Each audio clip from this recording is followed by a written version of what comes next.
No todo sacrificio es impuesto. Hay quienes, al ver el dolor del mundo, no huyen, sino que lo abrazan. Este no es el capítulo donde el Cristo fue nombrado. Es el capítulo donde el Cristo se eligió a sí mismo.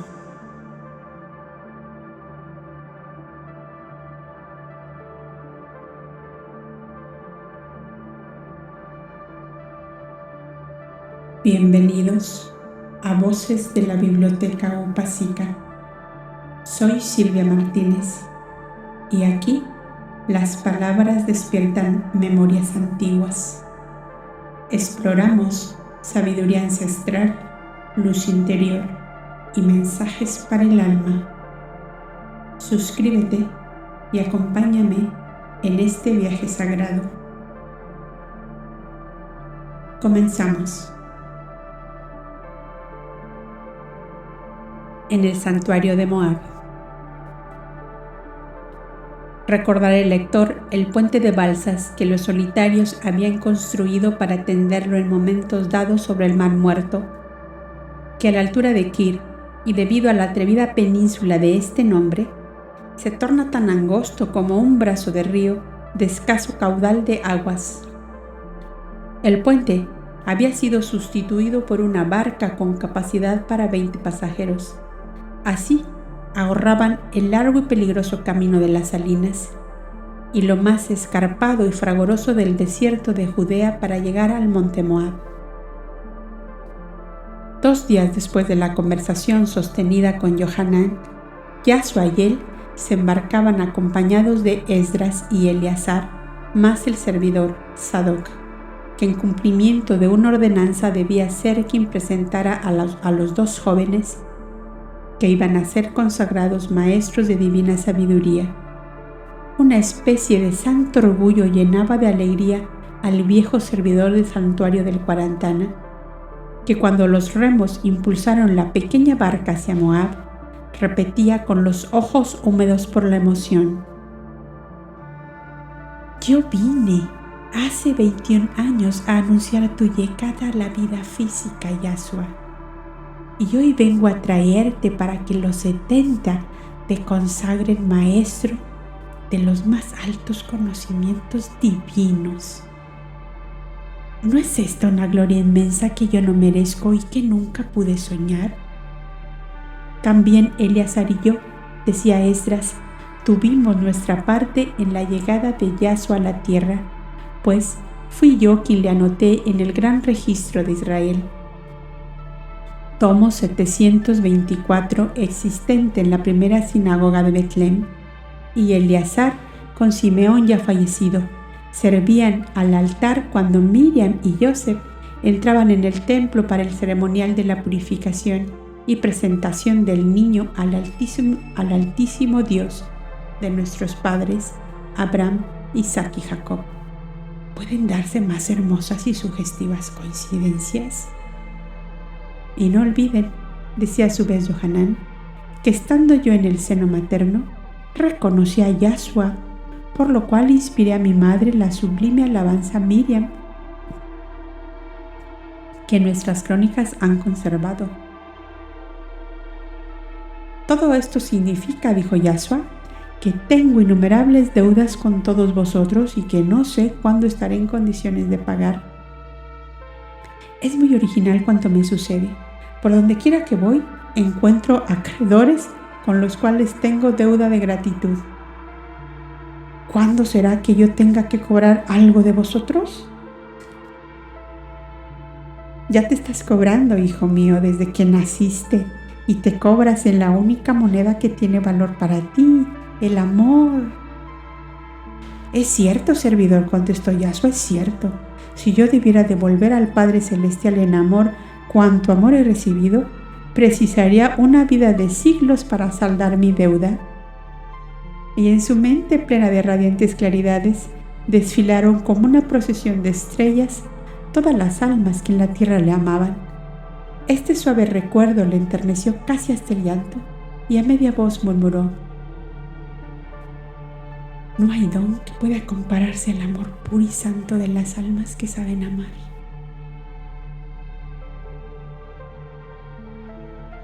Y así, en elevadas conversaciones propias de almas que solo viven para cosas sublimes y bellas, hicieron la breve travesía que solo les ocupó la mitad del día, y esa misma tarde, antes de la puesta del sol, entraban nuestros 5 viajeros en el gran santuario de Moab, que ya conoce el lector desde los comienzos de esta narración, y en el cual causó la llegada una indescriptible alegría.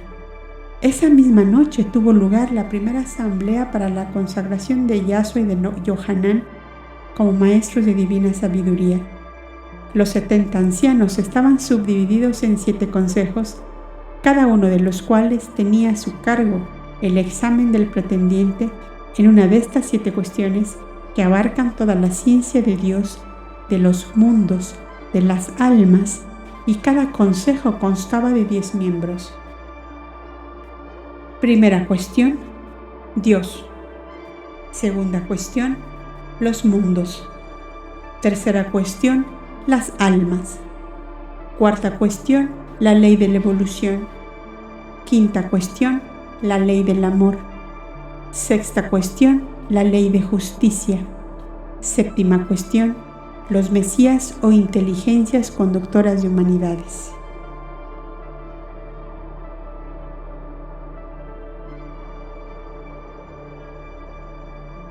Ambos jovencitos, sentados ante aquel venerable tribunal, formado en semicírculo, daban la exacta impresión de 2 niños ante un consejo de sabios que buscaban la complacencia espiritual, intelectual y moral, de contemplar de cerca la elevada evolución de aquellas 2 almas ancianas ya en los caminos de la vida eterna.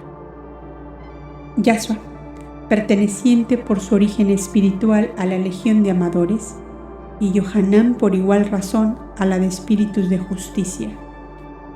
Los ancianos, atentos en su observación, comprobaron ampliamente estas circunstancias en la forma en que ambos jóvenes desenvolvieron sus disertaciones sobre determinadas cuestiones.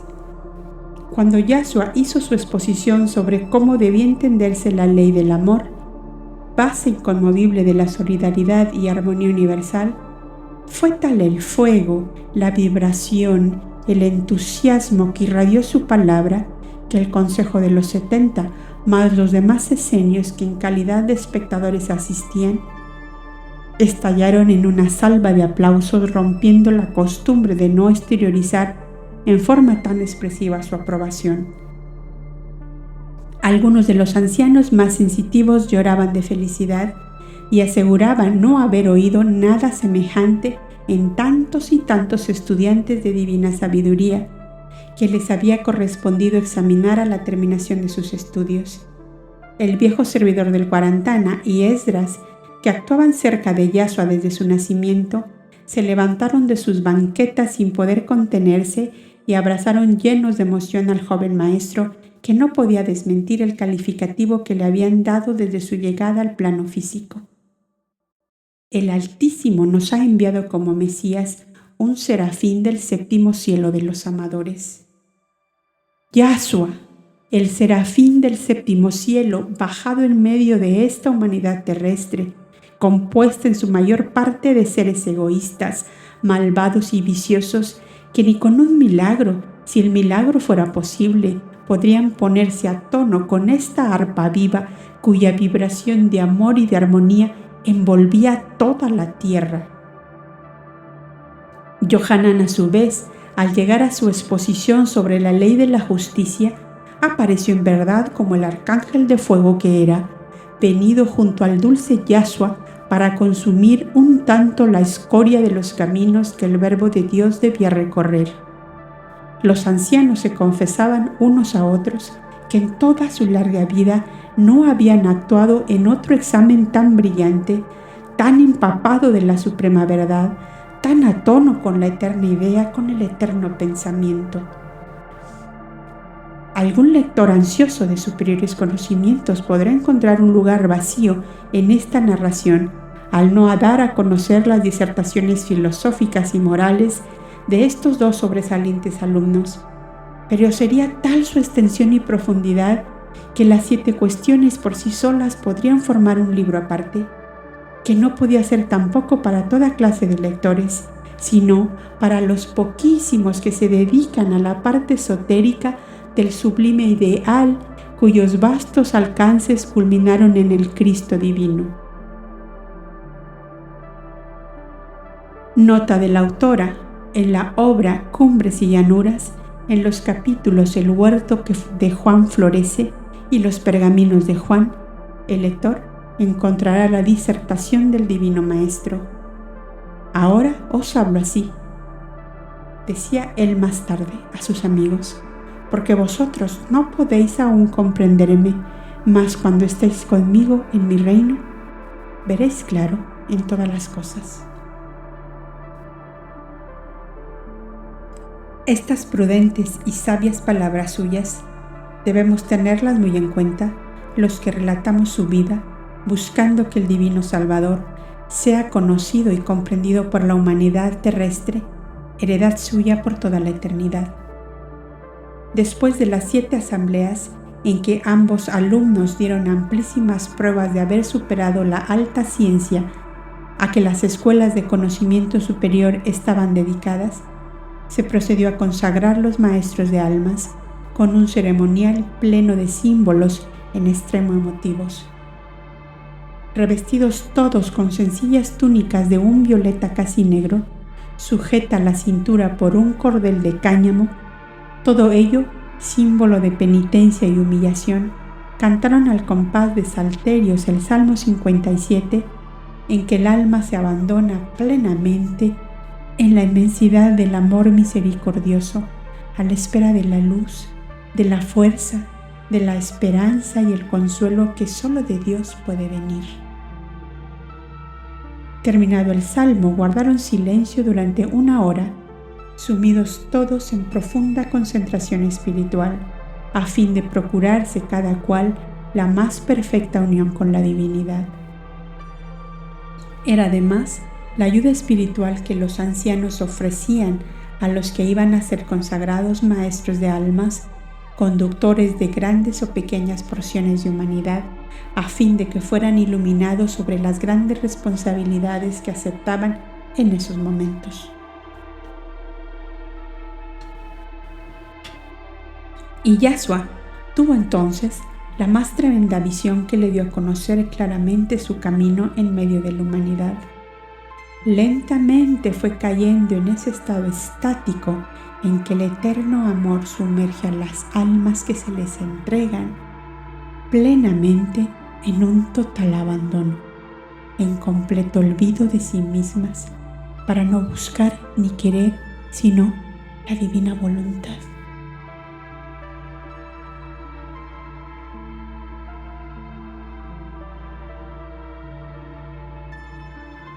La eterna luz que recoge y graba en los diáfanos planos de cristal de sus sagrados dominios cuanto pensar y sentir irradian las inteligencias humanas, nos permite observar el proceso íntimo que tuvo lugar en las profundidades de la conciencia del Verbo de Dios.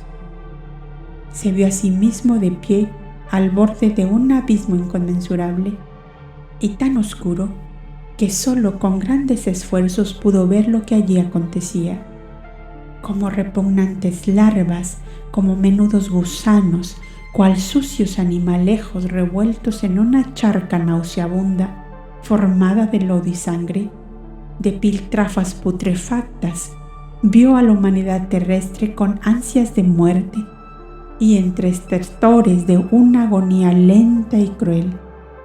Todos los padecimientos llegaban al paroxismo y el egoísmo y la ambición se tornaban en la locura fatal del crimen.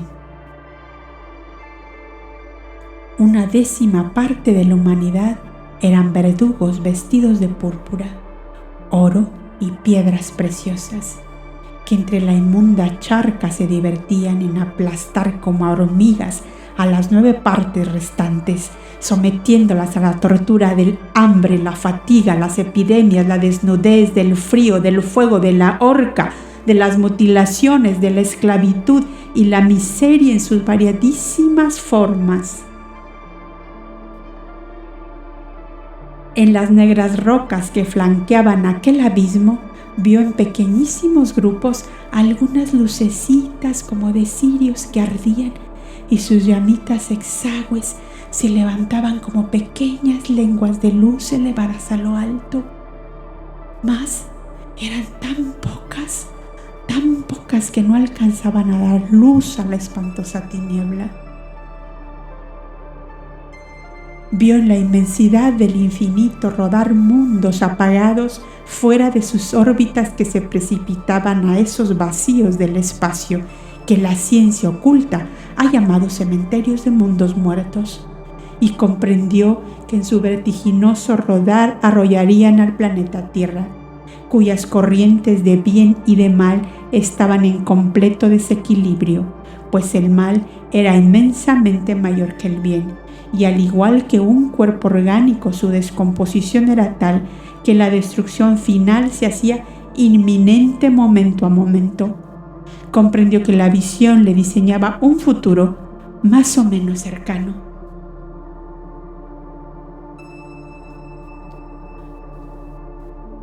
Los mundos y las almas se parecen, pensó el estático vidente.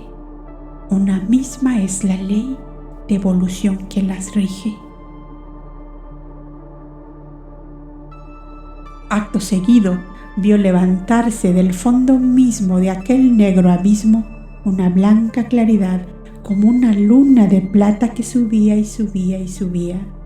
Aquel disco luminoso se ensanchó de pronto, disipando las tinieblas, y en el centro de ese disco se dibujó un negro madero con un travesaño en su parte superior. Era una cruz en la forma usada para ajusticiar a los esclavos que huían de sus amos, a los bandoleros asaltantes de las caravanas y a los piratas bandoleros del mar. Y en aquel madero aparecía un hombre ensangrentado y moribundo, cuyos ojos llenos de llanto miraban con piedad a la muchedumbre inconsciente y bárbara que aullaba como una manada de lobos hambrientos. Y Yasua, espantado, se reconoció a sí mismo en el hombre que agonizaba en aquel madero de infamia. Angustias de muerte hacían desfallecer su materia, que apareció semitendida en la banqueta de juncos en la penumbra del santuario esenio. Una divina claridad apareció sobre él, y la voz dulcísima de uno de sus guías le dijo: «Ese es el altar de tu sublime holocausto en favor de la humanidad que perece. Eres libre aún de tomarlo para ti o dejarlo. Ninguna ley te obliga. Tu libre albedrío es señor de ti mismo. El amor es quien decidirá. Elige». Y luego se vio a sí mismo subiendo a alturas luminosas, inaccesibles e incomprensibles para la mente encadenada a la materia, y que arrastraba en pos de sí a la mayor parte de aquel informe laberinto de larvas y gusanos, que eran seres humanos sumidos en la asquerosa charca en el fondo del abismo. «Elige», insistió la voz. «Es el momento decisivo de tu glorificación final. Es el triunfo del amor sobre el egoísmo, de la verdad sobre la mentira, del bien sobre el mal. Lo quiero para mí, lo elijo para mí. Yo soy ese hombre que muere en la infamia para salvar de la infamia a toda la humanidad», gritó Yasua con un formidable grito que oyeron todos los que estaban presentes y hubieran rodado como una masa inerte sobre las esteras del pavimento si los ancianos que le rodeaban no se hubieran precipitado a levantarlo en sus brazos.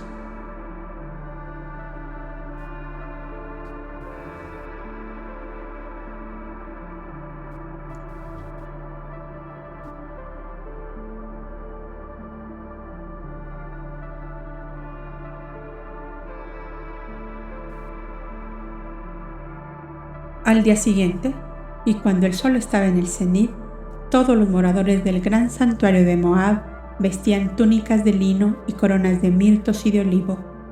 Y el gran servidor, después de quemar incienso en la hoguera del altar, donde estaban las tablas de la ley y los libros de Moisés y de los profetas, hacía a Yahshua este interrogatorio: Yahshua de Nazaret, hijo de Miriam y de Joseph, de la descendencia real de David, ¿quieres ser consagrado maestro de almas en medio de la humanidad? Quiero, fue la contestación del interrogado. Acepta los 10 mandamientos de la ley inspirada por Dios a Moisés y la reconoces como la única eficiente para conducir a la humanidad al amor fraternal que la salvará. Acepto esa ley en todas sus partes y le reconozco su origen divino y su capacidad para salvar a los hombres. ¿Aceptas voluntariamente todos los sacrificios que tu misión divina de maestro te impondrá en adelante? Los acepto, incluyendo hasta el de la vida misma. Entonces todos los ancianos levantaron su diestra sobre la cabeza inclinada de Yahshua y pronunciaron en alta voz las solemnes palabras de la bendición de Moisés, por la cual pedían para él su dominio de todas las fuerzas, corrientes y elementos de la naturaleza, obra magnífica de Dios. Un formidable Dios te salve, ungido sacerdote eterno, salvador de los hombres.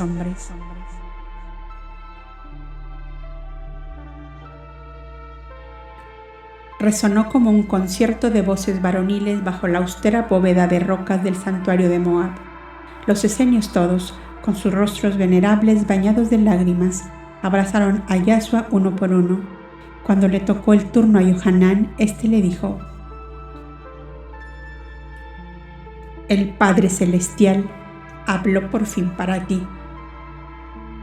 Sí, Yohanan, pero habló tan fuerte que aún tiembla mi corazón al eco de su voz.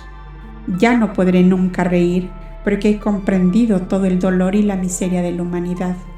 Ayúdame tú a mí. Porque mañana será mi consagración, dijo Yohanan. Cuenta conmigo, Yohanan, puesto que somos hermanos gemelos que marchan por parecidos caminos, le contestó Yahshua. Con igual ceremonial, fue consagrado Yohanan, maestro de almas, al día siguiente a la misma hora. Acto seguido les llevaron a la gruta mortuoria de Moisés en la altura de Monte Nebo, donde el gran legislador entregó al infinito su glorificado espíritu, después de haber cumplido ampliamente su misión de esa hora. Siendo ya conocido del lector ese escenario, nos ahorramos el describirlo nuevamente. Yahshua con Yohanan y los 2 ancianos esenios venidos de Jerusalén pidieron se les permitiera examinar los libros de Moisés, tenidos por auténticos escritos de su puño y letra, a lo cual accedió el Alto Consejo por 2 poderosos motivos. El primero, por ser Yahshua quien lo pedía, y el segundo, porque en ese año no se había aún abierto y revisado, según tenían por costumbre hacerlo todos los años en el día aniversario de cuando bajó Moisés del monte Sinaí con las tablas de la ley. Eran 5 pequeños rollos de papiro escritos con admirable claridad, con tinte de múrice color púrpura oscuro, casi violeta. El Génesis o visión de Moisés, con la descripción de la formación de nuestro sistema planetario y evolución primitiva de nuestro planeta Tierra.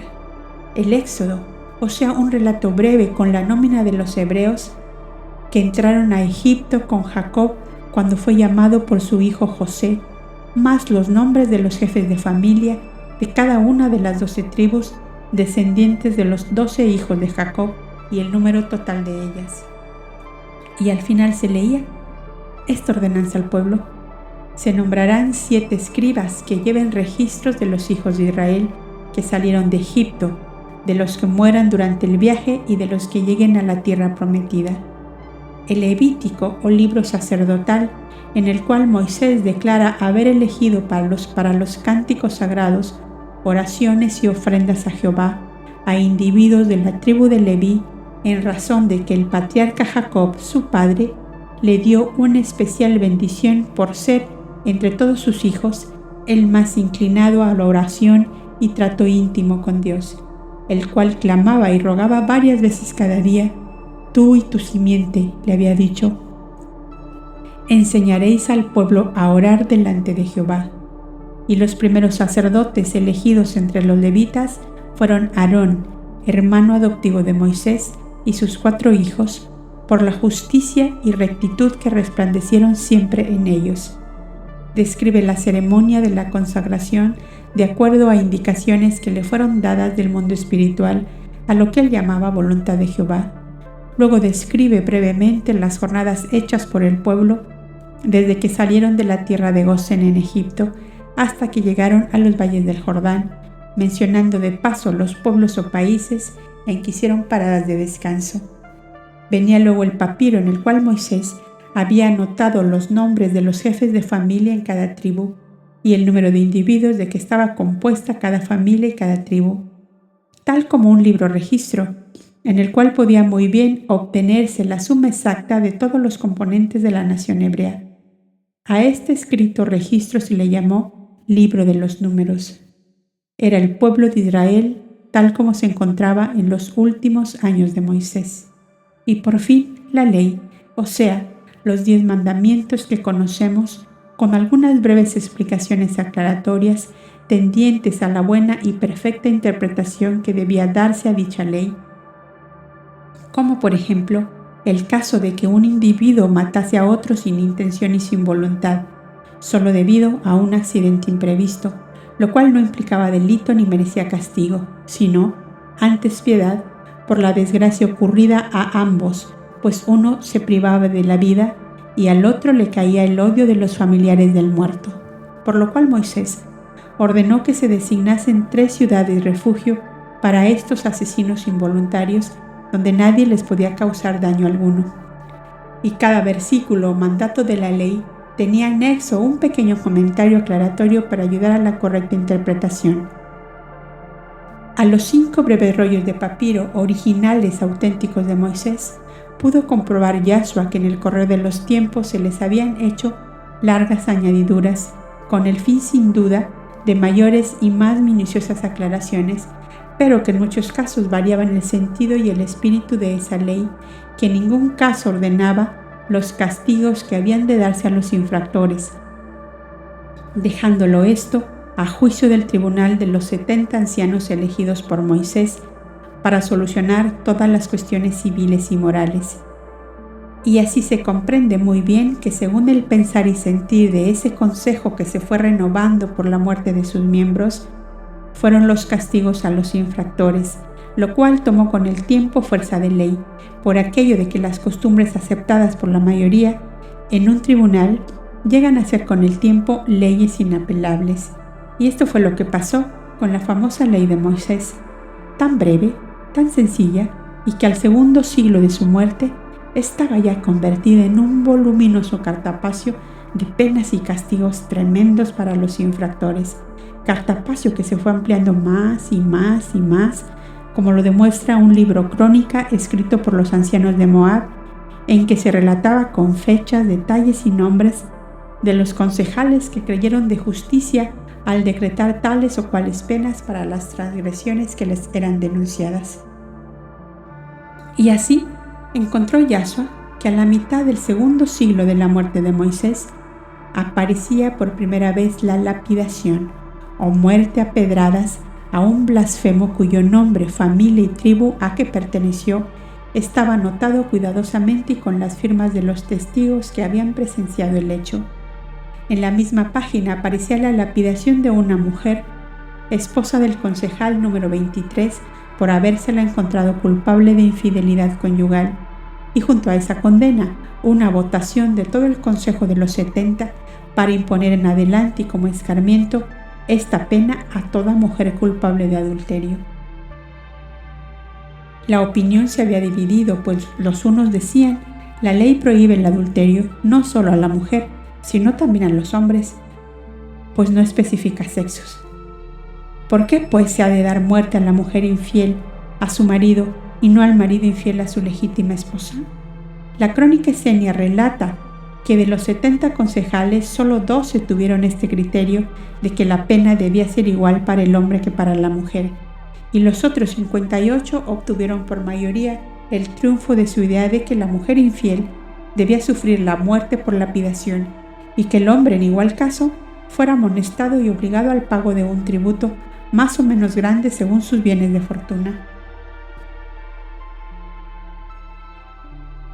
Así Yahshua pudo comprobar caso por caso cómo en el correr de los siglos fueron haciendo las más graves transgresiones a la ley de Moisés de parte de los conductores del pueblo, cuyos delitos querían reprimir con otros mayores, pero aparentemente justificados por la aprobación de la mayoría del consejo de los 70 ancianos, jueces únicos de Israel. Queda pues comprobado, decía él a Yohanan y sus dos compañeros de viaje, que una es la ley recibida desde los planos espirituales por Moisés y otra la reglamentación o estatutos creados por los dirigentes de Israel desde Josué hasta nuestros días. Tomemos nota, Yohanan, para nuestras enseñanzas futuras si hemos de ser verdaderos maestros de la divina sabiduría. Os costará la vida, decían con honda pena los ancianos de Moab. Ya lo sabemos, contestaron ambos jovencitos al mismo tiempo.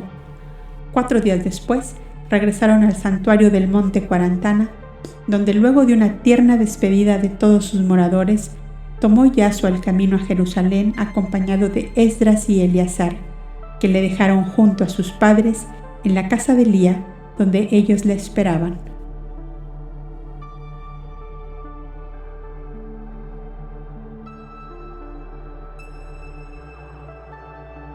Yahshua no fue empujado a la cruz, fue su alma la que dijo sí, cuando aún había tiempo de decir no. Desde ese instante, el hombre ya no caminó solo. El Verbo ya lo habitaba por completo. Y en silencio, el Cristo había comenzado su marcha.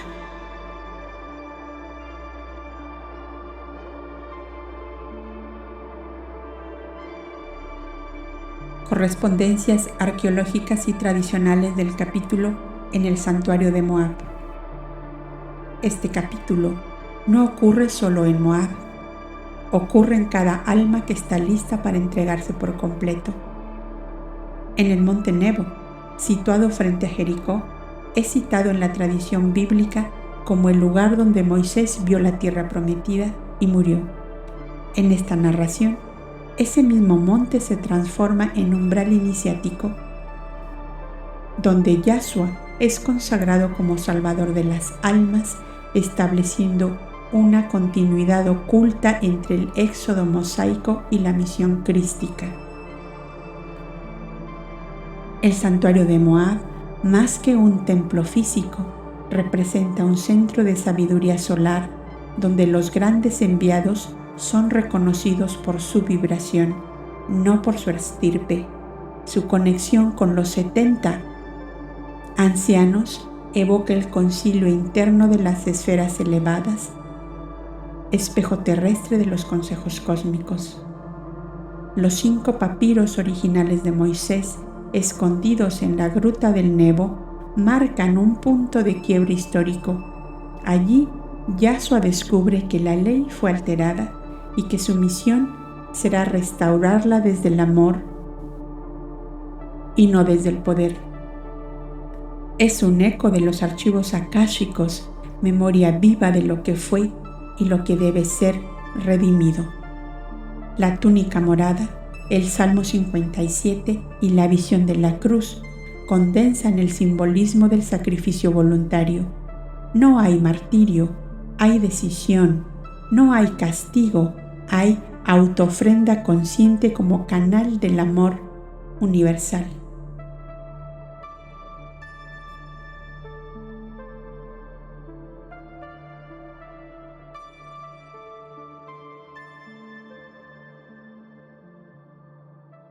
Puente con la historia sagrada del capítulo en el santuario de Moab.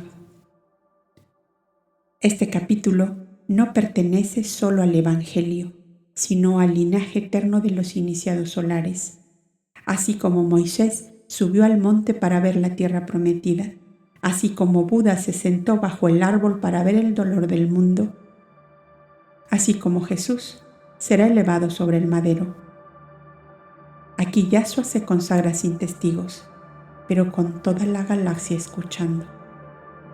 Este es el instante donde el Cristo se activa, no por aclamación, sino por decisión. No fue coronado, no fue empujado. Dijo: lo quiero para mí.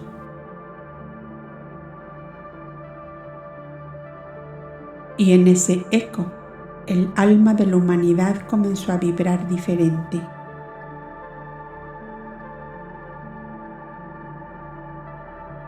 El Cristo no llega cuando el mundo está listo, llega cuando un alma dice: estoy dispuesto a amar, aunque duela. Estoy dispuesto a hacer luz, aunque el mundo aún no la vea.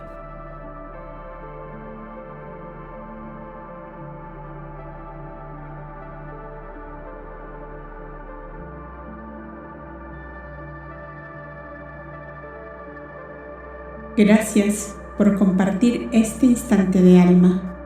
Suscríbete, activa la campanita y acompáñanos en cada episodio o cada capítulo o cada libro narrado aquí. Y si deseas ir más profundo, únete como miembro de este canal. Hay contenido exclusivo para quienes sienten el llamado. Y como recordaba Madame Blavatsky, la mentira baja estrepitosamente por un plano inclinado, mientras la verdad sube penosamente cuesta arriba.